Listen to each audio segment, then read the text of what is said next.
Right. We've heard 4 very different accounts, although they apparently intersect. It's interesting the ways in which they then spread out. We're now inviting you to ask questions. There are some rules of engagement. One of them is that you must say who you are, where you're from, and whether you're an undergraduate, postgraduate, postdoc, or older, because only some of you get prizes. Secondly, after what happened last year, I understand, I'm going to tell you that this chair will not allow you to ask your question in longer than 3 minutes. Thirdly, you might be allowed a follow-up depending on how many other people want to speak, but if this starts to become too much of an interactive dialogue between one or other, you and the panel, I shall feel emboldened to interrupt. Is that all right? Yes. Great. And I think probably the best way forward is for you to be clear who you're addressing your comment to, unless it is that you want to elicit an answer from all 4. Could you be... It's difficult for me to know quite where to deal the cows, the flints, the French practitioner, whatever. It will help me very much if you will say how you want to start. And I've been encouraged to say that if any undergraduate wants to start off, we'll go for beauty before age. The floor is yours. You mean age before beauty? Yes, I am an undergraduate. You're an undergraduate, well done. From? From Cambridge, Academy. Thank you. It seems to me that chance encounters seem to have played an important part. This is the question 4. Chance encounters seem to have played an important part in all of your careers and your careers developed. Is that right? And then if so, have you any advice to young archaeologists here? The question is about chance encounters seeming to have caused important places in each of your careers. Is that right? And if so, I think Richard's asking who should he encounter next. So, are you up to start with, Nick? Of course, they're not chance encounters. I mean, one selects where you're going to do graduate work, one selects, if you can, to a certain extent, who you'll work with, and so forth. But certainly, the point I was trying to make was that there is a certain historical contingency of being in a certain place at a certain time beyond maybe your own selection and control. And then, of course, there are probably people that each of us have met that we didn't interact with in ways that could have been enormously productive in some sort of way. So we may have many missed opportunities. And but certainly, I think intellectual rapport and abilities to interact with other people and to take from them what kinds of things they offer certainly play an important role. I think everything is historically contingent in that sense. Yeah. I don't know who you should meet next. I have some favorite people that I'd like to get to know. Anybody else? You know, one of the things in the literature on women in the professions and women in academia and so on is that, you know, these are on the basis of oral histories and interviews and things, that the women routinely tend to characterize their career path as a matter of chance and accident, right? And men routinely, or more typically, tend to characterize their careers as like, I had a goal, I go for it, right? So I'm really cautious about saying, oh yeah, it was all a big accident. And probably the truth lies between the two for most people. But yeah, I mean, there's always the wisdom about, you know, sort of a discovery is a sort of prepared, you know, is a chance thing, but requires a prepared mind. And I think that's certainly true, right? That I'm sure there are plenty of opportunities that I missed because I didn't have the framework to recognize them, and then others that became really formative, conferences and so on, that became really formative for me because of some background that I had developed without the intention of going there, as it were. So I was engaged in feminist activism for political reasons, not for intellectual reasons originally. And yet that's been profoundly formative of my intellectual process. And as I say, I would say in ways that are intellectually enriching, that commit me to greater rigor in inquiry in some areas. By no means commits me to dogmatic, somehow I know what it is in advance. You know what I mean? That engagement with feminist activists just made a nonsense of the argument that as a feminist you were somehow ideologically, it was predetermined what you'd believe. If you're a feminist activist, you above all people know, or a race critical activist, class activist, you know what the cost is of being wrong. You know how important it is to understand what the forces are you're working against, what the conditions are that you're entering. And so you might learn some uncongenial things about yourself and those you're working with, but you better know them if you're going to be effective. That really, that was sort of a lesson learned in a context of political engagement that I see as exactly parallel in preparing me to think in certain ways, to draw on certain resources within philosophy of science. I don't know if maybe the connection isn't clear, but so there's how I see accident and a prepared mind, in a sense, as a consequence of action making a difference. Yeah, I see it. What you said, Alison, is very important, I think, and it's really not about accident. It's about which opportunities do you take up, do you grasp at, and that's the skill is not to choose the wrong opportunity, and that's something that you develop. You can flitter around like an academic butterfly and choose every opportunity to go here, go there, do that, do this. And at some point, you have to go with other opportunities which maybe build on something that you've already done, so that you yourself develop a greater knowledge of which opportunity is better or which is not. And that's what you were talking about, I think, as well, which is to because that's what I found with working on in the field in Europe, was that I could have gone all over the place, but I just had to kind of choose particular opportunities.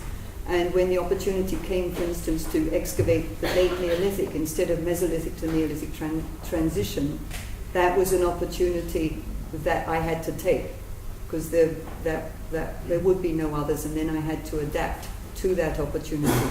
And in doing that, all sorts of other things happen. So there isn't any rule. It's just, but it's not accident. And there are no coincidences. And you are what you eat. And you are what you eat. Yeah. And you will recognize the Tom Robbins theme in this. Well, I just think that an intellectual life is a life of dialogue, really. And I don't think it's about accidents. And to a degree about historical contingency. But you're only ever as good as the people around you. And it's important to remember that. I think that, and that's one of the reasons why it matters enormously, talking to other people. And you can be certain that if you thought of something, they thought of it as well. Little humility goes a long way in academic life. Another question, yes. The girl behind, yes. Natalie White, I'm a PhD student here at Cambridge in the Archaeology department. And this is a question for you all in general. Just out of curiosity, I'd be interested to know if any of you have had any moments in particular that sort of stand out in your minds when you've sort of given up on your academic careers and taking a very different path. And if so, what kept you going and what made you persevere? Natalie, who's a PhD student here, wants to know, did you ever have a moment of defeat? And what kept you going? Of course, again, it's a different time period in the academic world, even over the decades. I've been teaching for 37 years, So, and in very different universities, 3 different public universities in the United States. So I certainly think, at a moment when, for example, in one of them, I was told that I better do something very fast or I wasn't going to get tenure. And then you sort of step back and say, do I really want to do something very fast? And what should I do? And will it be of poor quality or should I just bail now, right? That kind of thing. And also when I was a graduate student, when I first came into anthropology at the University of Chicago, I was told by someone who at the time was assigned to me as an advisor that he thought it was silly that I should stay on and go for the PhD because after all I was just going to get married. And to this day he keeps saying he never really said that. Because I write to him on my Berkeley letterhead, right? But nonetheless, so there are moments like that you have to say, should I take this guy seriously or should I just, and then of course I turned around and said to him, well, I married another archaeologist, so that sort of helped a little bit. So I think there certainly are moments like that, but I personally have never said I'm going to give it up, except I'm going to retire soon, and I'm really looking forward to that. I think that I haven't ever been able to give it up. Plenty of times I would have liked to. I think 3 times I thought seriously about going into the law, and twice at least about being a theatre director. And I think I would have been better off doing either of those things in some ways. But the point is that once you get the bug, once you're engaged on some particular kind of an intellectual project that is important to you, it's extremely difficult to give it up. And that's the thing. It takes you, really, rather than the other way around. No, you two never had a wobble. Yeah. Yeah. I had a wobble. I was wondering if Alison wanted to say her wobble. Well, I had a wobble. It was actually just before I went to America. It's actually when I came down to work, when I came down from Edinburgh to work with Peter Arco in this program that he was doing at UCL at that time on the history of material culture. And it was my first introduction to ethnography and looking at material culture from the point of view of people who were actually using it, still living people.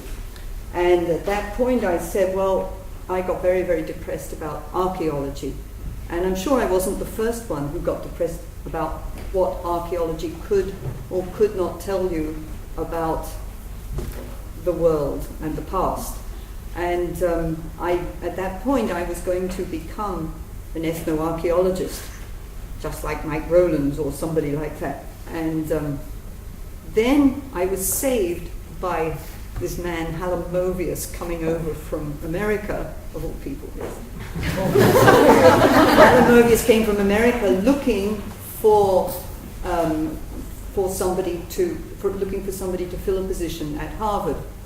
And I was not going to, I thought, oh God, that's the last thing I want to do is go to America and be an archaeologist, straight archaeologist. I wanted to get into this whole very exciting new way of looking at material culture. I wanted to go off and study people using material culture now and do that kind of work.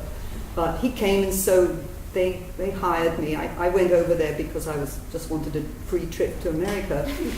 And they seduced me basically, and with their wonderful goodwill and enthusiasm for what I was doing. That was the first time. You must have come across the whole British lack of, it's not cool to be enthusiastic about what you're doing. But they were all over me. Oh, this is so interesting. Great. And so I was completely seduced by that and agreed to become a straight archaeologist again. And so after that, once I got into the whole organization, the whole camaraderie of the new archaeology at that time, not my straight sort of culture history, prehistoric Europe, but this other kind of archaeology. I was so excited by it. I was drawn right back into archaeology and forgot about my whole desire to do ethnoarchaeology. I was in a new country and made a difference as well. But anyway, so that was mine almost. I mean, my novels were not about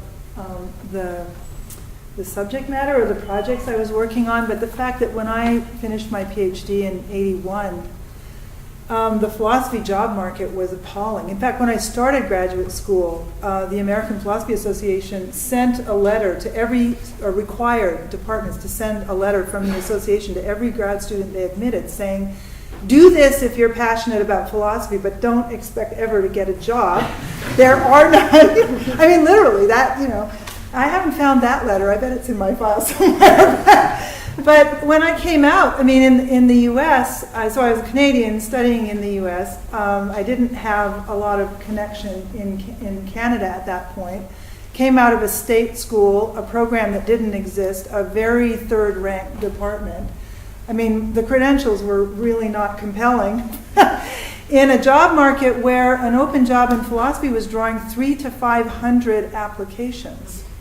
Right? And in Canada, where it was a Canadian-only rule, they were drawing minimally 70. I mean, you get some variance in that depending on how narrowly jobs were defined. So I kind of went to ground and got a few years' worth of postdocs, thinking, I'm going to write up the stuff I care about out of my dissertation, and then I'll go to law school. And I was really pissed off at the way some of the male colleagues had been treating my women of my cohort, and I was getting politicized around gender issues in the workplace, and I thought I wanted to, get a law degree so I could kick ass, as they say, do something that might really matter in the world. But I was, I had these projects I wanted to write up and get out, so I was going to do it as long as I could, get income and sustain the moving around, which was like every year because these were year-to-year postdocs. To my amazement, I did get postdocs in Canada, and just at the point when here's an accident, right? The only job I've seen advertised in Canada with philosophy of social science as an area of specialization came up in my 4th year of postdocs, and I, by that time, had just enough track record to look viable for it, without credentials like Oxford or Cambridge or Harvard or Princeton or whatever, that would really play for a brand new PhD in Canada.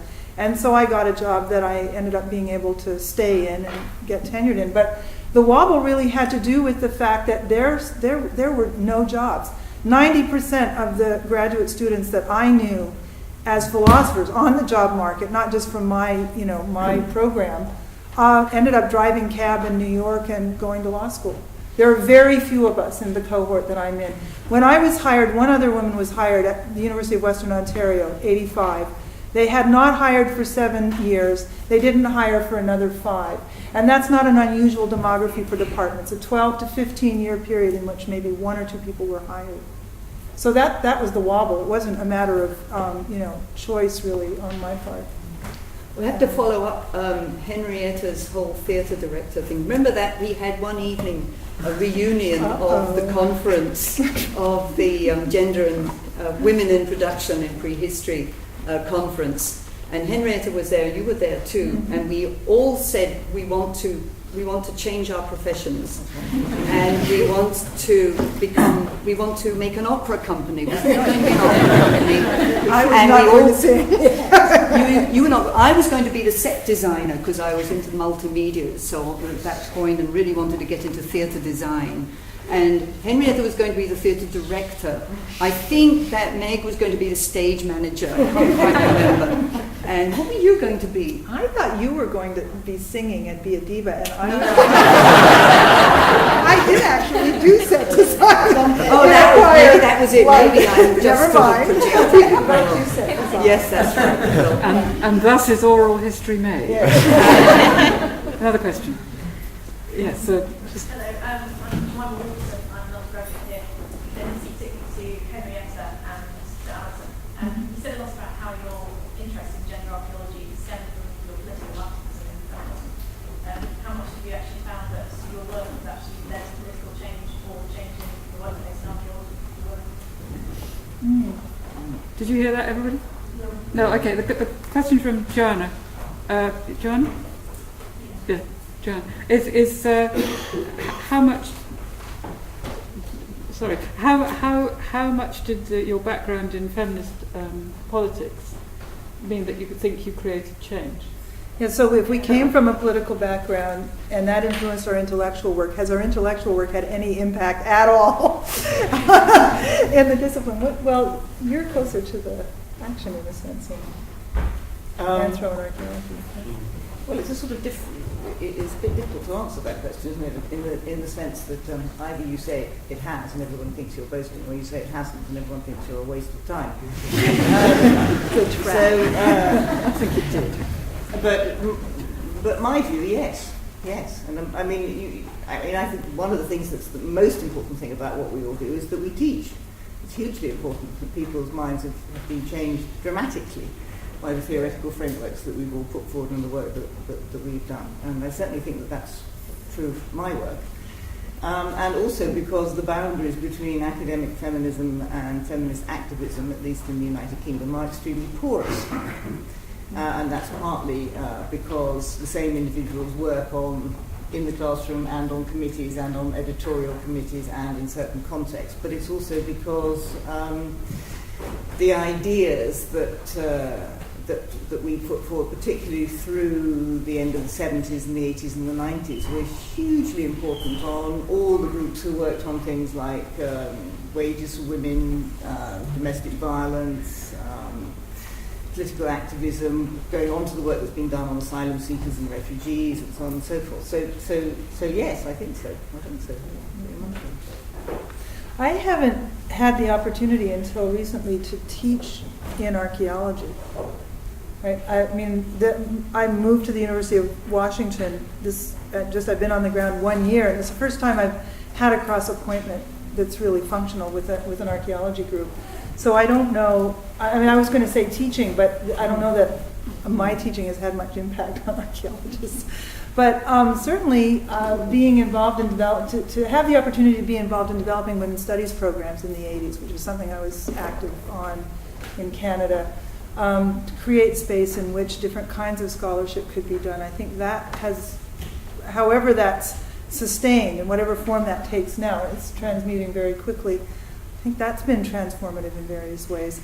And then within the academy, the work that a group of us at the University of Western Ontario did on what was called chilly climate issues, workplace environment issues.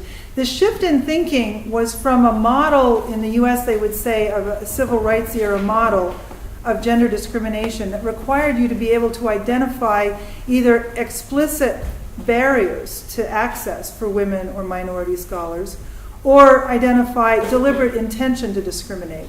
Right? So that's the sort of civil rights era model as it's described in the 1999 MIT Women's Status of Women report at MIT.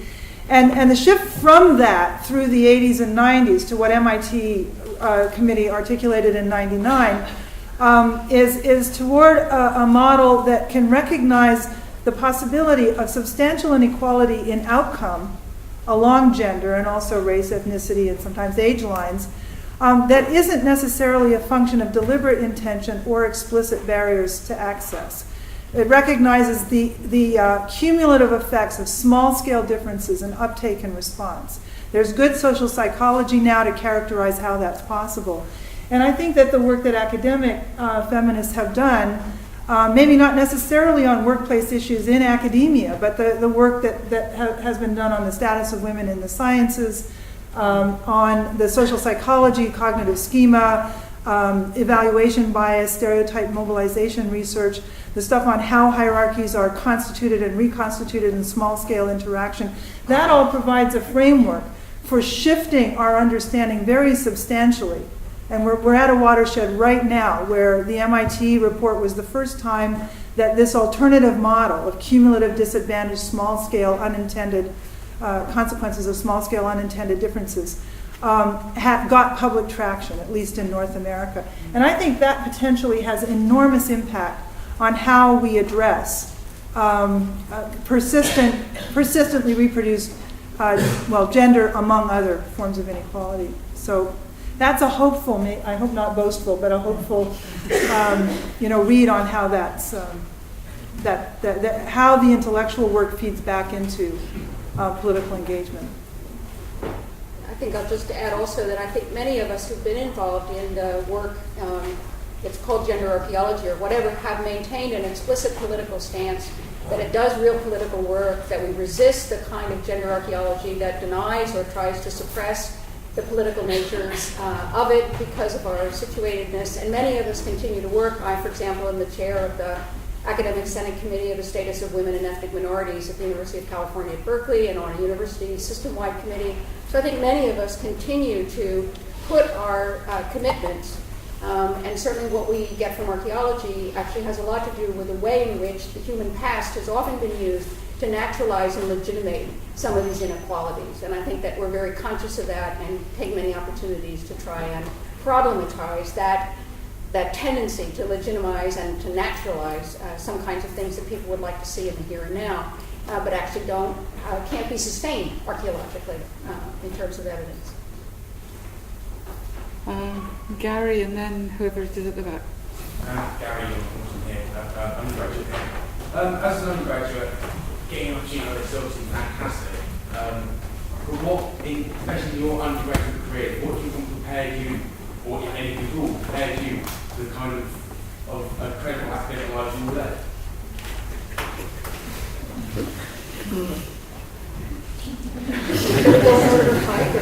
Yes, let's go there.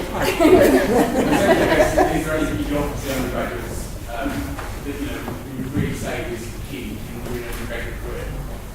Well, I went to a women's, very well-established women's college, Mount Holyoke College in Massachusetts in North America, which of course was very good at the time in the early 1960s because of course we were all taken seriously as scholars, and that always helps. But I'd say actually what really prepared me and what I think prepares students today, because I think it's a very different time and place in many ways, is, for example, the engagement of undergraduates in the academic and research process.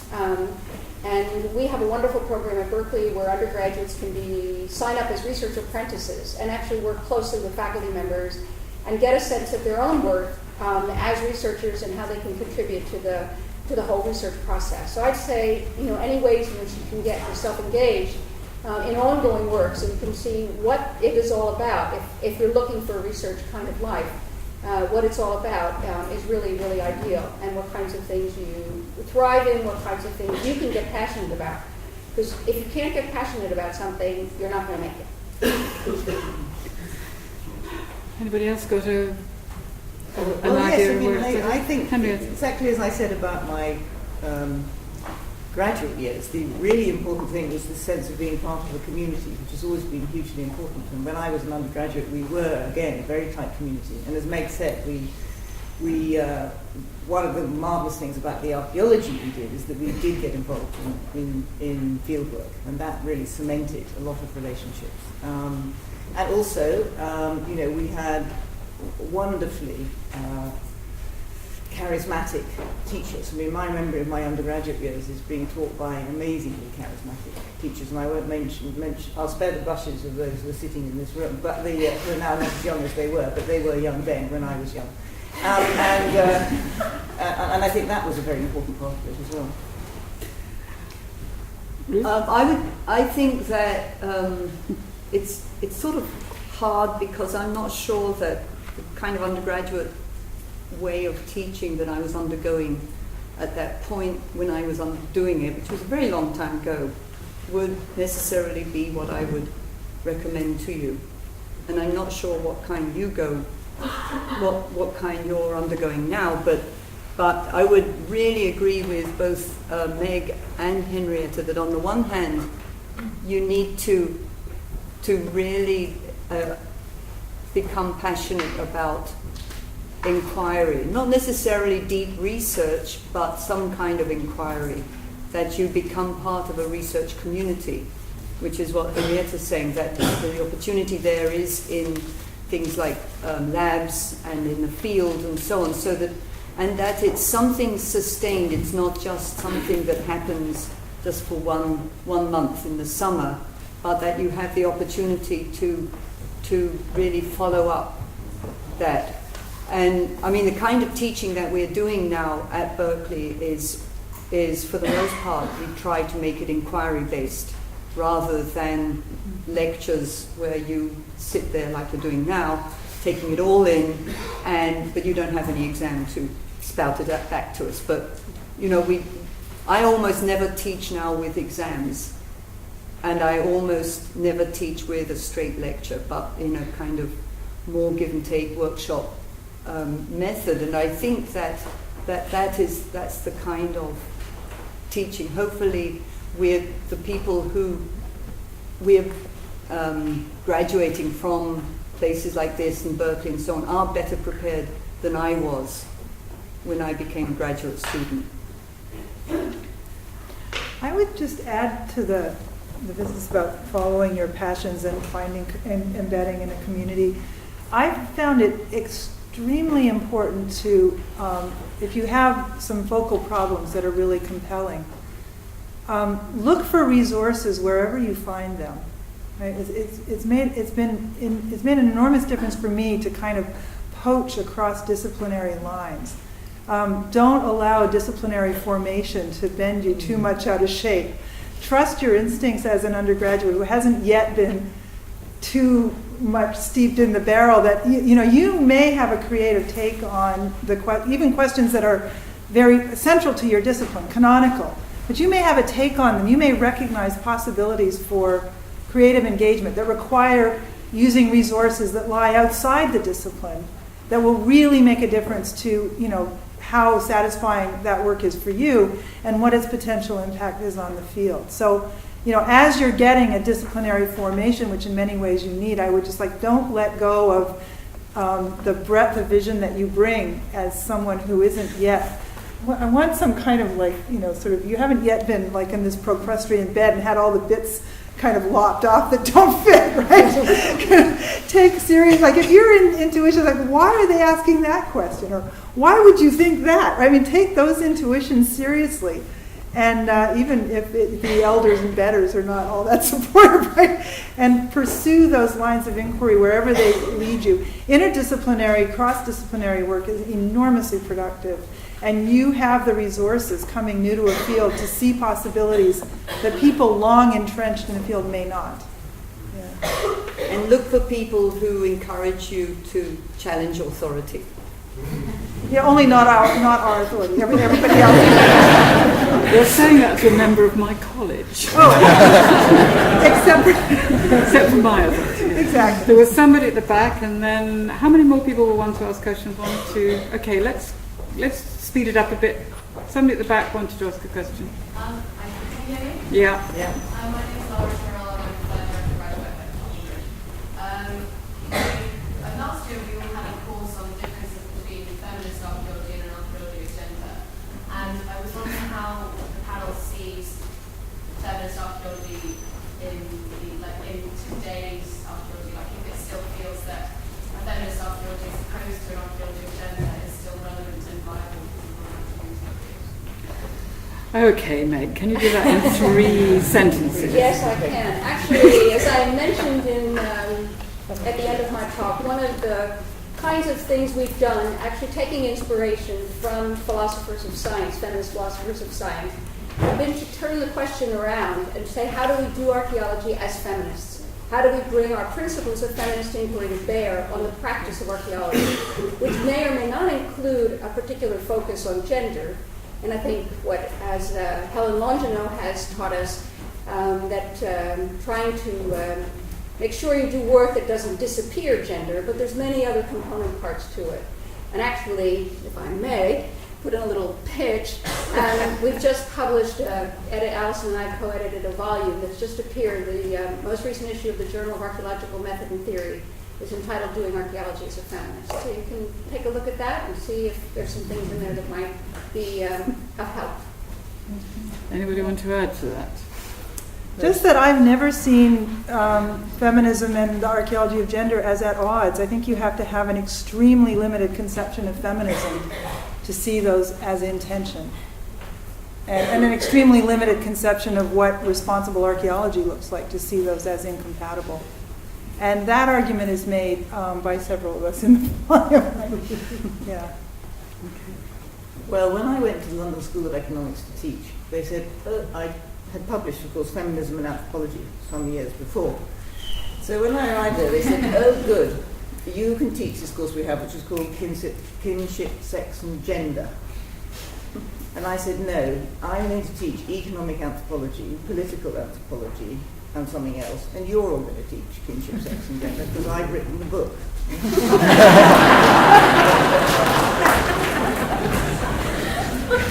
Well, yeah. Right. And the next question. My name is Marcel Olivia. I'm doing a PhD at Oxford. And my question almost leads on from that, because I arrived in archaeology from a literature theory background, from feminist literature. And I was very frustrated when I first arrived in feminist archaeology to find that it seemed as if you were all way behind the times. So it seemed to me like everything had happened, and all of a sudden in the 1960s and early 70s, and all of a sudden in the 1980s and late 1980s and even 1990s, archaeology was tagging on to things that had already happened in literature theory. And that has since dispelled, it has since mellowed, but I was wondering whether or not you think that was a sort of an apt response, and that is something that maybe you felt that it took a long time to get to where you are now, and that maybe that is a reason why people are still concerned with the stereotypical political aspects of feminism in archaeology and still worry about it a bit. Okay, were you taught us like? Well, my perspective is that it may have taken a while to get a lot of what we consider under this broad rubric to happen in archaeology. And I think that had a lot to do with the social and political nature of archaeology, not just having to do with feminism, but having to do with its role in the world. And not recognizing the political role that archaeology has played and continues to play, and that there have been resistances, and I think that's tied up with some of the objectivity notions coming out of some of the positivism of new archaeology, and that there was a whole sort of context within which, but I think that there was a lot of work being done. We know that in the 1970s, the Norwegians started a whole journey on women in archaeology. So I think saying that it came late has as much to do with the power structures and the institutional reward systems of the discipline as it has to do with the mobilization of, it's certainly the case today that at least in North America, more than half of the undergraduates in archaeology are women. And there's still a strong sort of perspective. There have been some wonderful articles and so forth. I'm not so worried about the fate of a delayed feminist archaeology as I am with the dialogues that are required for people to understand the kinds of things. And why are there those kinds of resistances? And I think that is a conversation that needs to be had about a lot of dimensions of archaeology, not just the feminist one.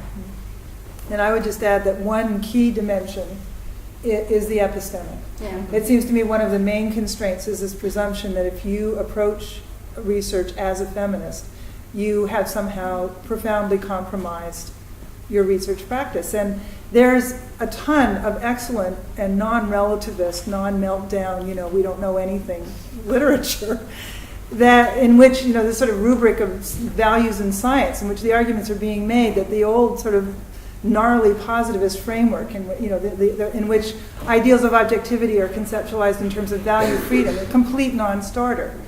The absence of values is not going, first of all, unattainable as a stance, and secondly, is not going to actually improve the robustness of research practice, right? So this is an argument made in terms of all kinds of fields. I think we could just all get over the idea that the credibility of a knowledge claim should be adjudicated in terms of the presumed neutrality or value in, freedom of the. It's an ad hominem argument, right? You judge the claim in terms of how you judge the person presenting it. And I'm committed to model ideals of objectivity, but they have to do with what family of epistemic virtues do we want to realize in our knowledge claims?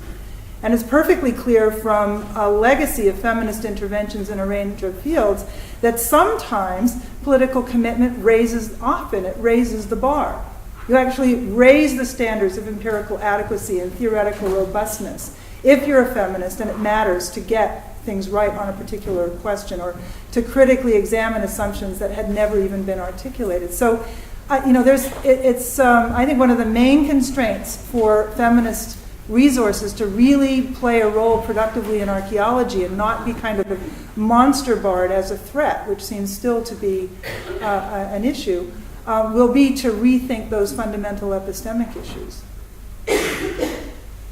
Which is why I think it's a much wider issue. It's a much broader, yeah. Right. And not just to open space for feminist work, but to recognize, for example, indigenous archaeologies as having major contributions to the field of a serious, rigorous core variety, not a sort of add-on or purely sort of research ethics capacity, but is really substantially reshaping the core of the discipline in epistemically positive terms. Yeah. Absolutely. Okay. No comment? No? I just want to point out that I don't think that you're behind the times now. Well, actually, so some of the literature certainly still is. Well, we're delighted to hear that. Somebody over there had a question. Marta wants to speak and you would like to speak, so. Well, I think one was not really interested here. And I just wanted to raise the point that was raised in last year's panel. We kind of dared the audience, the present students, that it's up to us to find the next way forward in our logical theory. Now, one, do you think this is a valid dare and we need a new way forward? And in terms of what do we do now? Where does our logical theory go now? We think you should answer that question. Yeah, come on, what was the result of the dare? Because actually, if it had reward, you mustn't ask the panel, you've got to produce it for yourself. I think the audience were very quiet. Okay. But I think you'll figure something. You will. You're thinkers. You're going to do the work. You want to do the work. You're excited about it. You'll think of ways. You'll read. You'll do all these things. And so, I don't think any of us are here to prescribe, what you should do or where you should go or whatever. But I think that if you're thinking, as you will be, you'll think of things and you'll draw on things and you'll try to make archaeology better. I think the job better, more responsive to its publics, and the kinds of issues that are current today. So, I don't think it's a dare. I think it's inevitable if you're doing archaeology. I think that you just have to let the theory come through practice. That would be rather than create the theory from top down. So my challenge would be to do some really engaging practice, something which makes us interested in what you're doing. Well said. Marta, you wanted to say something? Yeah, sorry, she was just ahead of you. Can I do her first and then you? Okay, Marta. Okay, I'm Martin, here in Cambridge, not a student, I'm afraid. She doesn't get wine. I'm for fascinating personal histories for women, and a lot about feminism. And feminism is about the rights of women. And I consider one of my rights also to have children. And none of you mentioned it. And I found at moments quite hard to combine children and work, and full-time work. So I wonder what you think. Is it harder or easier today for a woman to work full-time, have a career, be an archaeologist, feminist or not, and have children? Is it easier today than it was in the 70s? I think when we were on the Cambridge University Women's Action Group, and QAG as it was called, and we did this work in the 1980s, we discovered that the University of Cambridge employed fewer women full-time in 1980 than it had done in 1935 or something. And that had to do with the larger numbers of women entering part-time work. And I think that, the things that dictate women's work and the rhythm of women's work change quite dramatically, and they're everything from discursive views about the place of women and of motherhood and the importance of children and so on, which are very much back on the agenda in the United Kingdom at the moment, to such things as tax regimes. Right? So you've got a very, very broad range of things which impinge on your life when you have children. Right? Now the question of whether it's harder or easier, I think, is extremely difficult to judge. It's a challenge because basically it's a matter of doing more than one job, right? And I'm not sure about it, but one thing I can tell you quite explicitly, in case you were answering this question, right, is that I am not happy about the recent political shift in the United Kingdom, which talks really about, how women should be reprioritising children over their careers. I think this is an invidious division. It's always been an invidious division, and it will continue to be so. Right?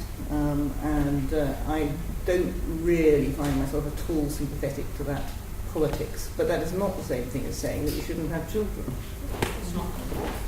I think in the States anyway, the challenge is really infrastructural, and really I heard a fascinating talk about the way in which the situation, for example, in Iran, which is often tyrannized by the West for its supposed lack of women's rights, they actually have incredibly more substantive childcare at the place of employment, where they provide free transportation to get the children from the daycare to home or to other places. We have nothing like that in kind of infrastructure support for those who wish to choose to have children and a career of whatever sort. And so I think there's a lot of work that needs to be done at the infrastructural level, but I think really it's a matter of personal choice, and those of us who have had children, as I have, and I've now got several grandchildren and a third one on the way in a month, and for those of us, it is a matter of choosing and trying to figure out how you can best sustain it, even with a fieldwork practice. I, for example, did not take a really long-term in the fieldwork project until later, after tenure. I did some fieldwork, but finding alternative things, and for that, it often means changing the reward system of the institution, so that, for example, many times people in archaeology are judged on whether or not they're digging their site. And if you're not digging your site, then you're not going to get the publications and the reward system. And I think we need to broaden the reward system